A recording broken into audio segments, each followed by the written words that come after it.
Bem-vindos para mais uma aula da Escola Bíblica Dominical. Hoje estudaremos a lição de número 10 com o seguinte tema: a intercessão pelos Efésios.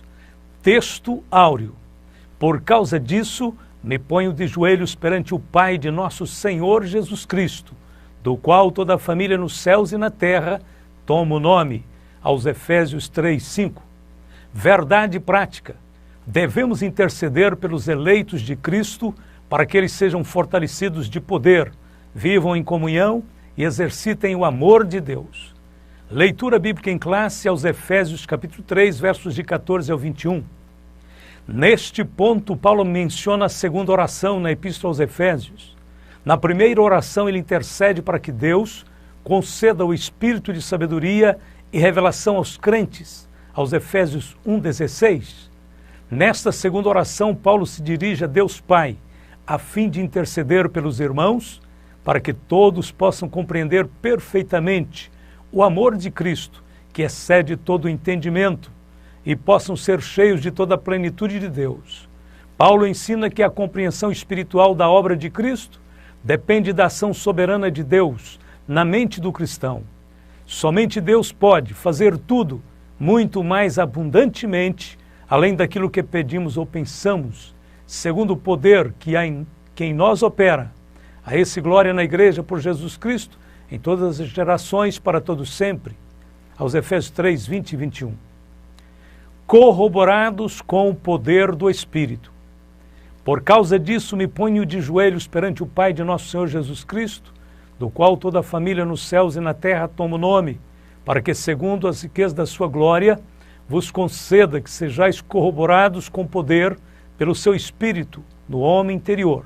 Aos Efésios 3, 14 a 16. As riquezas da sua glória. O apóstolo Paulo menciona a palavra riqueza por toda a Epístola aos Efésios, sempre com o significado de abundância e suprema qualidade. Por exemplo, aos Efésios 1 e 7, 1:18, capítulo 2, verso 7, capítulo 3, verso 8. Essa expressão também aparece em Romanos 2:4, capítulo 9, verso 23, Romanos 11, versos 12 e 33, 2 Coríntios 8, verso 2, Filipenses 4:19, Colossenses 1:27, Colossenses 2, verso 2 e 1 Timóteo 6:17.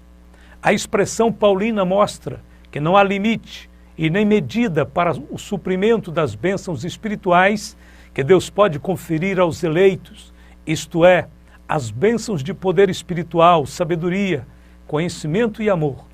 Deus é o possuidor e o despenseiro de todas as glórias e benefícios celestiais, em quem temos a redenção pelo seu sangue, a remissão das ofensas, segundo as riquezas da sua graça, que ele tornou abundante para conosco em toda sabedoria e prudência. Aos Efésios capítulo 1, versos 7 e 8. A glória de Deus inclui, primeiro, suas qualidades exaltadas e a capacidade do Ser Supremo com as suas perfeições. Essas qualidades de Deus são conferidas abundantemente aos eleitos por meio de Cristo, a fim de que eles sejam transformados de glória em glória. Também inclui sua majestade, conforme foi vista na transfiguração de Cristo, porque não vos fizemos saber a virtude e a vinda de nosso Senhor Jesus Cristo, seguindo fábulas artificialmente compostas, mas nós mesmos vimos a sua majestade, porquanto ele recebeu de Deus Pai honra e glória, quando da magnífica glória lhe foi dirigida a seguinte voz: este é o meu Filho amado, em quem me tenho comprazido. 2 Pedro, capítulo 1, 16 e 17. Essa majestade também foi prometida aos eleitos. Quando o Cristo, que é a nossa vida, se manifestar, então também vós vos manifestareis com ele em glória. Colossenses 3, verso 4. E ainda, amados, agora somos filhos de Deus, e ainda não é manifesto o que havemos de ser, mas sabemos que, quando ele se manifestar, seremos semelhantes a ele, porque assim como é, o veremos. Fortalecidos com poder. Deus é glorioso em poder, e esse poder ele também outorga aos remidos através do Espírito Santo, fazendo com abundância, conforme o presente versículo deixa entendido, para que, segundo as riquezas da sua glória, vos conceda que sejais corroborados com poder pelo seu Espírito no homem interior, aos Efésios 3,16. Este versículo ensina que não há limite para o poder de Deus, uma vez que a sua fonte é a riqueza de sua glória. Em 2 aos Coríntios, Paulo reforça o pensamento de que a operação deste poder se manifesta especialmente no homem interior, como lemos. Por isso não desfalecemos, mas ainda que o nosso homem exterior se corrompa, o interior, contudo, se renova de dia em dia, 2 Coríntios 4,16. Quanto ao conceito de homem interior, podemos entender que esse fortalecimento do espírito se dá, primeiramente, no controle e dinamização de nossos raciocínios para compreendermos as coisas profundas de Deus. O Espírito Santo na vida do eleito o capacita a ser transformado pelo poder renovador que reside em sua própria mente e que o impele a experimentar qual seja boa, agradável e perfeita vontade de Deus.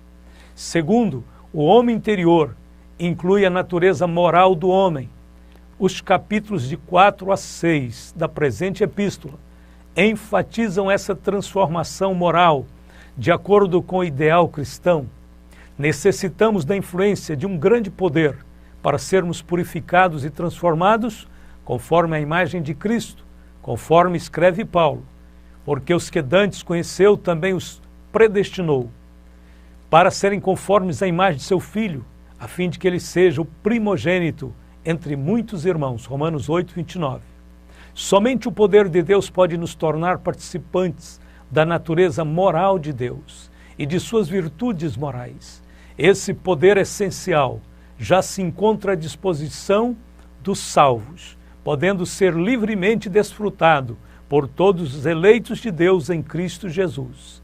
Como lemos, visto como seu divino poder nos deu tudo o que diz respeito à vida e piedade, pelo conhecimento daquele que nos chamou por sua glória e virtude, pelas quais ele nos tem dado grandíssimas e preciosas promessas, para que por elas fiqueis participantes da natureza divina, havendo escapado da corrupção que pela concupiscência há no mundo, 2 Pedro capítulo 1, verso 3 e 4.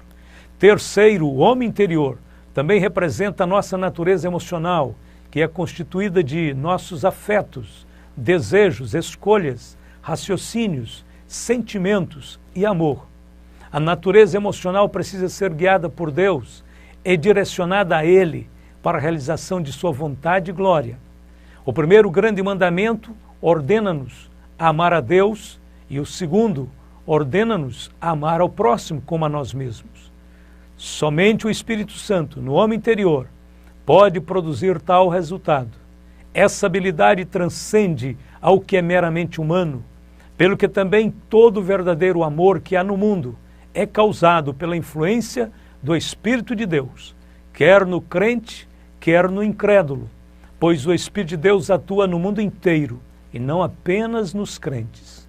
Quarto, a expressão homem interior também indica o próprio princípio de vida que há no homem, a inteligência essencial e o ser do homem, que também pode ser representado pelo vocábulo coração, para que Cristo habite pela fé no vosso coração, aos Efésios 3,17. É no próprio ser do homem que o Espírito Santo opera suas maravilhas, fortalecendo-o e transformando. De posse da natureza espiritual, o eleito de Deus se torna em o novo homem, que segundo Deus é criado em verdadeira justiça e santidade, aos Efésios 4:24. Habitados por Cristo, para que Cristo habite pela fé no vosso coração, a fim de estando arraigados e fundados em amor, aos Efésios 3:17. Essas palavras indicam a permanência do Espírito de Deus na vida dos eleitos, onde o próprio crente se torna o templo santo de Deus. O segundo pedido de Paulo em oração é no sentido de que houvesse essa presença habitadora do Espírito Santo nos irmãos, e isso através do poder de Deus. Hoje temos conhecimento pela doutrina do Senhor que, O Deus Trino habita em nós pelo seu Espírito, que é o agente dessa habitação. Jesus respondeu e disse-lhe: se alguém me ama, guardará a minha palavra, e meu Pai o amará. E viremos para ele e faremos nele morada. João 14, 23. Habitar significa tomar residência permanente, estabelecer moradia, conforme disse Jesus: e eu rogarei ao Pai, e ele vos dará outro Consolador, para que fique convosco para sempre, o Espírito da verdade, que o mundo não pode receber, porque não vê, nem o conhece, mas vós o conheceis, porque habita convosco e estará em vós. João 14, versos 16 e 17. O seu Espírito em nós, residente, nos conduzirá de glória em glória, a fim de participarmos de sua natureza, de sua santidade e de seus atributos perfeitos. Esse é o grande tema e alvo do Evangelho. De acordo com a teologia paulina, Deus quer que participemos das 4 principais etapas da obra de Cristo. Primeiro, de sua vida, ensinos e milagres. Segundo, de sua morte. Terceiro, de sua ressurreição. E quarto, de sua ascensão e glorificação. Tendo iluminado os olhos do vosso entendimento, para que saibais qual seja a esperança da sua vocação, e quais as riquezas da glória da sua herança nos santos, e qual a sobreexcelente grandeza do seu poder sobre nós, os que cremos, segundo a operação da força do seu poder, que manifestou em Cristo, ressuscitando-o dos mortos e pondo-o à sua direita nos céus. Aos Efésios 1, versos 18 ao 20. Cristo se encontra em nossos corações para que recebamos o que ele possui, a sua herança, e para que participemos de sua glorificação. A ideia que Cristo habita em nós, além de significar que o seu Santo Espírito habita em nós, expressa também a nossa comunhão espiritual com ele, porque estamos em Cristo e ele está em nós, através da sua presença habitadora. Disse Jesus: está em mim e eu em vós. Como a vara de si mesma não pode dar fruto, se não estiver na videira, assim também vós, se não estiverdes em mim. João 15, verso 4. Arraigados, fundados em amor, para que Cristo habite pela fé no vosso coração, a fim de, estando arraigados e fundados em amor, poderdes perfeitamente compreender com todos os santos qual seja a largura e o comprimento e a altura e a profundidade. Aos Efésios 3, 17 e 18. Amor, a virtude cristã. A fé é novamente ligada aqui ao amor, o que é comum nos escritos de Paulo, como lemos: porque em Jesus Cristo nem a circuncisão, nem a incircuncisão tem virtude alguma, mas sim a fé que opera por amor, Gálatas 5:6. Mas nós que somos do dia, sejamos sóbrios, vestindo-nos da couraça da fé e do amor, e tendo por capacete a esperança da salvação, 1 Tessalonicenses, capítulo 5, verso 8. E ainda, e a graça de nosso Senhor superabundou com fé e o amor que há em Jesus Cristo, 1 Timóteo, capítulo 1, verso 14. Ouvindo o teu amor e a fé que tens para com o Senhor Jesus Cristo e para com todos os santos. Filemão, capítulo 1, verso 5. Portanto, o amor é a maior de todas as virtudes e o princípio que norteia todo o fruto do Espírito Santo. Arraigados e fundados em amor, os santos são comparados a uma árvore bem enraizada e a uma casa também bem alicerçada. Paulo lança mão dessas duas metáforas para explicar a base espiritual da vida cristã. A ilustração da árvore, cujas raízes penetram profundamente no solo, até onde há suprimento de vida, demonstra que a vida cristã em sua essência se desenvolve e se fortalece no oculto de nossa comunhão com Deus, sendo o amor o principal ingrediente motivador desse relacionamento e o caminho mais curto para o entrelaçamento entre o homem e Deus. O amor é vitalmente necessário para que nos apropriemos das virtudes que está em Cristo Jesus. A metáfora da árvore traz as seguintes lições. Primeiro, A árvore fala da vida cristã em sua totalidade, em sua expressão. Segundo, o solo é a pessoa de Cristo. Terceiro, o amor é o oxigênio que circunda e alimenta a árvore. As raízes representam o homem interior. Antes de crescermos para cima, devemos crescer para baixo, o que indica o nosso aprofundamento em comunhão com o Senhor. Essa comunhão leva-nos a compartilhar de sua natureza, de suas qualidades morais e de suas perfeições.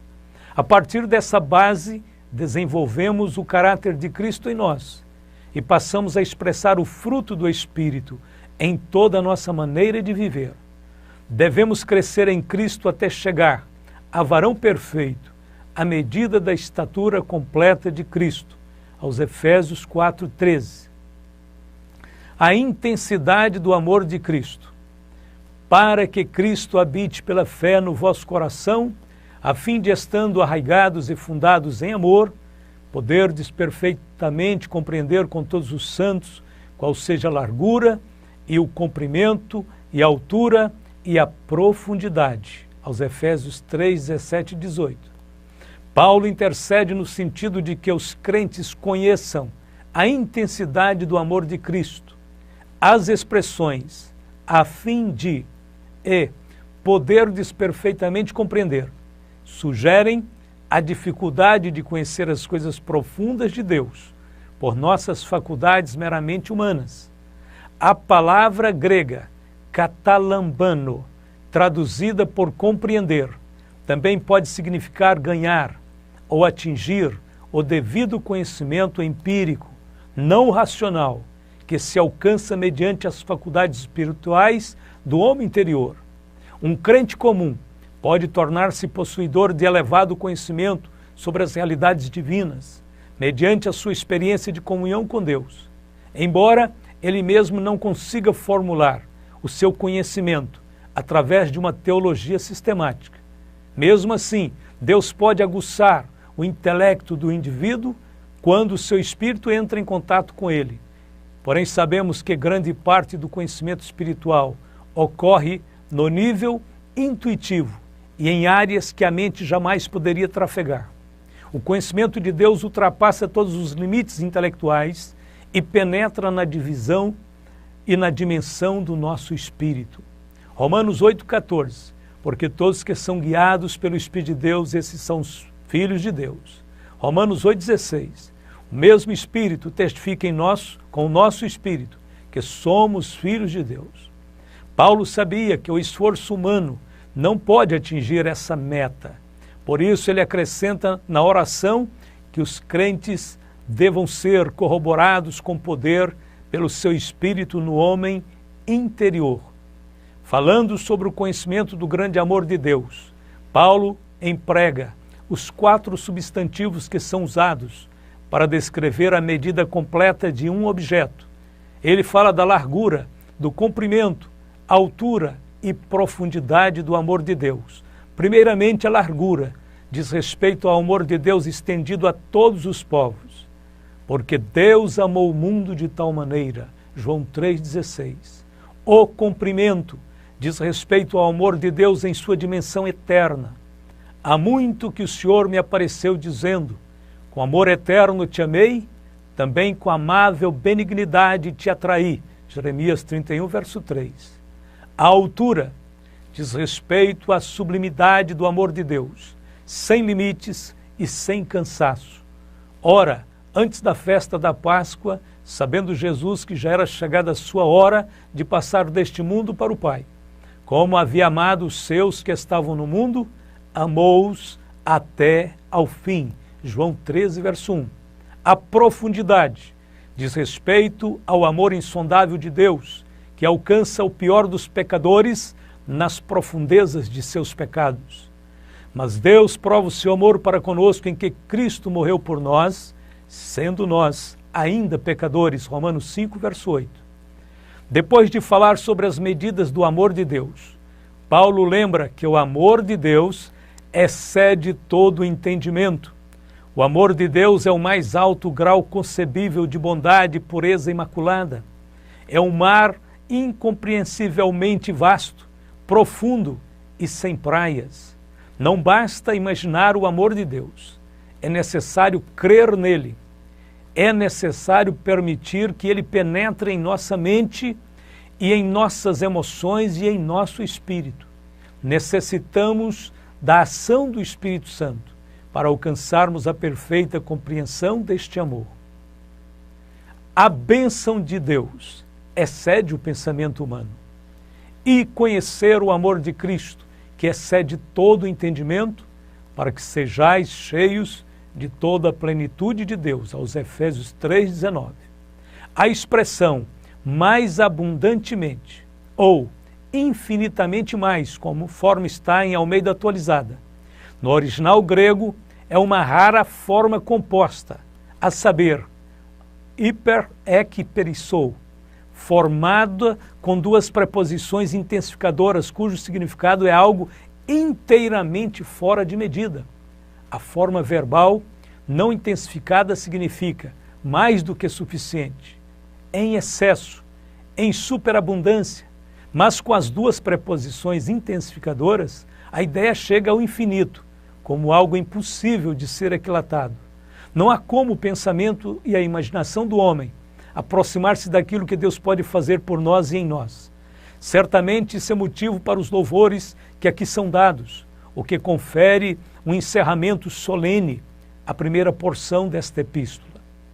A dimensão das bênçãos divinas.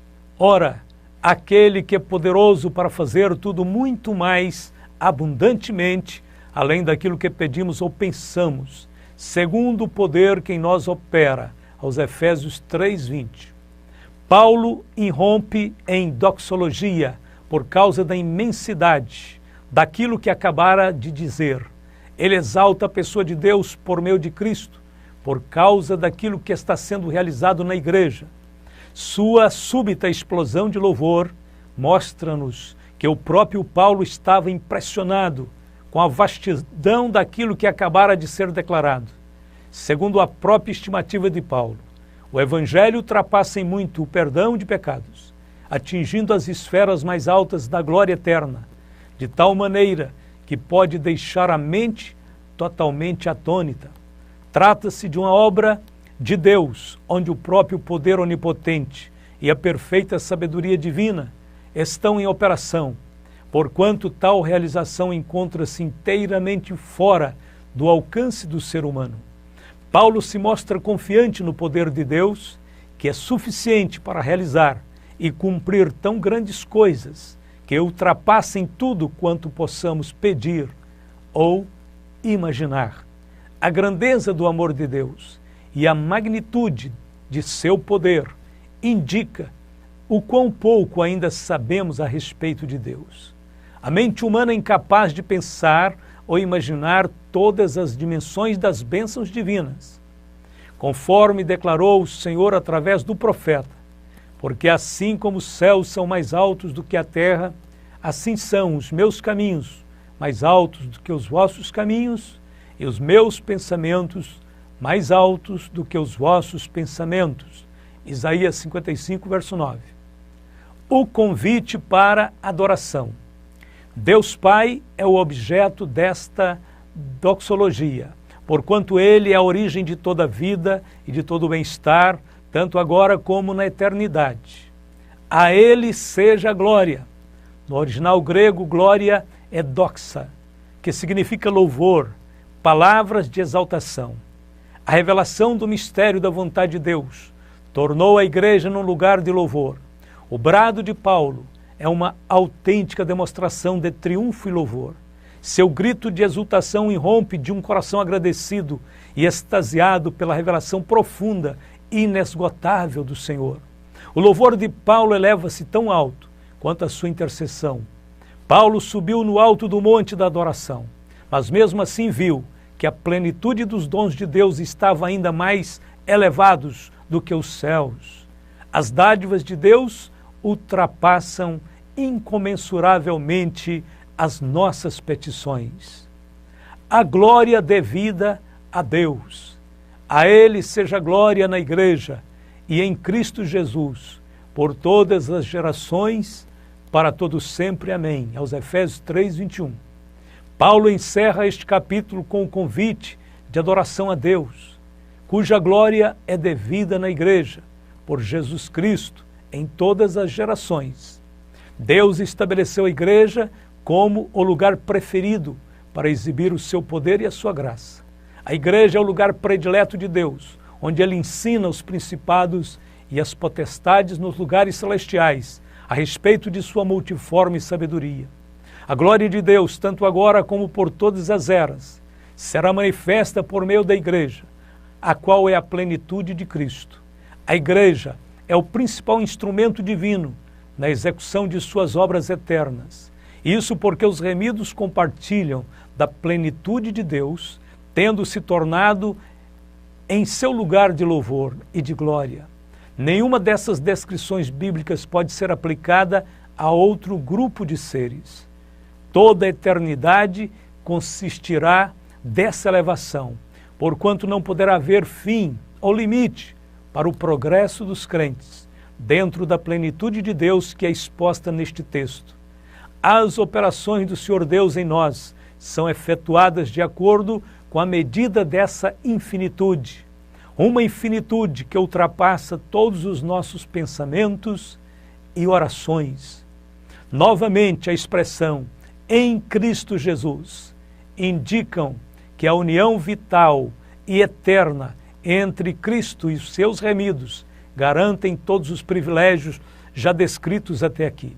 Essa total identificação entra em pauta com relação à cabeça e o corpo, também significando que Deus receberá a glória devida por toda a eternidade, tanto da igreja quanto de Cristo, porquanto a identificação deste com aquela é completa e absoluta, e que aquilo que se aplica a Cristo também deve se aplicar necessariamente à igreja.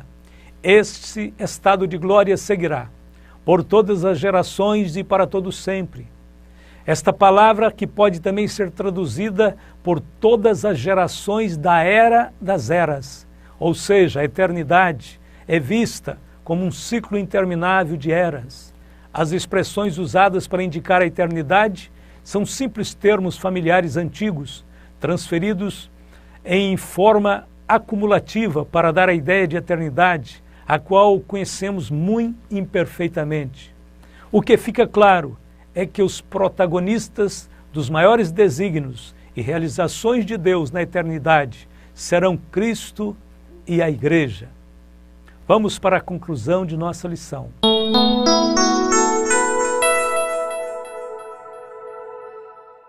Paulo foi um mestre que soube conjugar o ensino profundo da palavra de Deus com o exercício da intercessão. A lição deve ser seguida por todos os que militam no ministério do ensino. Nossos alunos precisam de nossas explicações, mas também de nossas intercessões. O apóstolo Pedro disse: não é razoável que nós deixemos a palavra de Deus e sirvamos as mesas. Escolhei, pois, irmãos, dentre vós 7 varões de boa reputação, cheios do Espírito Santo e de sabedoria, aos quais constituamos sobre este importante negócio. Mas nós perseveraremos na oração e no ministério da palavra. Atos capítulo 6, versos 2 a 4. Certamente a ausência da oração fará com que muito conteúdo rico de ensino bíblico fique inaproveitável e não atinja o seu objetivo pleno. Paulo entendeu que todo cristão deve observar 4 princípios basilares para ser cheio da plenitude de Deus, os quais ele pediu em oração. Primeiro, que todo cristão fosse fortalecido pelo poder de Deus. Segundo, que todo cristão tivesse a certeza de estar vivendo na presença plena de Cristo. Terceiro, que todo cristão desenvolvesse a capacidade de amar a Deus sobre todas as coisas e o próximo como a si mesmo. Quarto, que todo cristão tivesse a certeza de estar palmilhando a estrada do crescimento espiritual até alcançar o status de varão perfeito e da medida da estatura completa de Cristo. Durante todo esse processo, o povo de Deus deve seguir glorificando-o em todo o tempo. Amém. Encerramos por aqui mais esta lição, convidando você para orarmos juntos e agradecermos a Deus por este momento de aprofundamento espiritual. Oremos. Querido Pai Celestial, nosso Deus, em nome de Jesus, a sabedoria e a plenitude do Teu conhecimento, que possa Ele resplandecer sobre a vida de todos os meus irmãos, que o Senhor possa nos guiar pelo Teu bom Espírito, no aprofundamento das coisas celestiais, que a nossa vida espiritual possa ser pautada, Senhor, em conhecimento e revelação da Tua Palavra, estritamente, Senhor, alicerçada no Teu Evangelho, no conhecimento, Senhor, das Sagradas Escrituras, que pelo Teu Espírito sejamos transformados de glória em glória por esta mesma imagem, até chegarmos a esta estatura de varão perfeito. Em nome de Jesus, guarda a todos, protege a igreja, a família, o lar, guarda meus irmãos e irmãs. Eu te peço em nome do Senhor Jesus Cristo, te louvando e te adorando e te agradecendo, hoje e sempre. E todos disseram amém e amém.